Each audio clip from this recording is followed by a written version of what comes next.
महाभारत में भगवान श्री कृष्ण द्वारा अर्जुन को दिए गए वचन आज भी हमारे जीवन के लिए बहुत उपयोगी हैं। अगर मनुष्य इन वचनों को आत्मसात कर ले तो उसका जीवन अवश्य ही सफल हो जाएगा।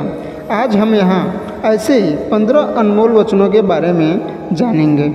पहला, व्यक्ति को उसके कर्म का फल उसी तरह ढूंढ लेता है जैसे कि कोई बछड़ा सैकड़ों गायों के बीच अपनी माँ को ढूंढ लेता है। आत्मा न तो जन्म लेती है और ना ही मरती है, ना ही इसे जलाया जा सकता है, ना ही इसको भिगोया जा सकता है। आत्मा अमर है और अविनाशी है। संसार में कुछ भी स्थायी नहीं है। आत्मा शरीर को वैसे ही छोड़ती है जैसे मनुष्य अपने पुराने कपड़ों को उतारकर नए कपड़े धारण कर लेता है। व्यक्ति का सुख दुख, मान अपमान, लाभ हानि का एहसास करना मन की शरारत है। आत्मा का इससे कोई लेना देना नहीं है। जब यह संसार की स्थायी नहीं है तब इस संसार की कोई वस्तु कैसे स्थायी हो सकती है। भगवान श्री कृष्ण कहते हैं, मैं इस संसार के सभी जीवों में विद्यमान हूँ। मैं चींटी में भी हूँ और हाथी में भी हूँ। संसार के सारे रिश्ते नश्वर हैं और केवल शरीर से जुड़े हुए हैं। जैसे ही व्यक्ति की मृत्यु होती है और आत्मा शरीर को छोड़ देती है, आत्मा की शरीर से जुड़े रिश्ते से कोई नाता नहीं रहता। भगवान श्री कृष्ण कहते हैं, मेरे तुम्हारे हम सबके कई जन्म हो चुके हैं। ना तो यह मेरा आखिरी जन्म है और ना ही यह तुम्हारा आखिरी जन्म है।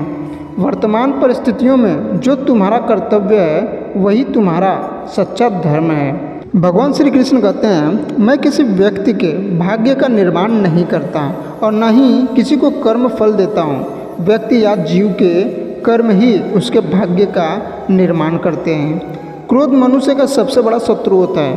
क्रोध के कारण मनुष्य की सोचने समझने की शक्ति नष्ट हो जाती है और उस व्यक्ति के पतन में ज़्यादा समय नहीं लगता।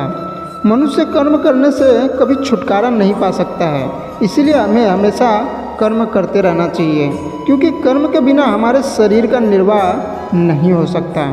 परिवर्तन होना ही संसार में स्थायी है। इसीलिए मनुष्य को परिवर्तन से कभी नहीं घबराना चाहिए।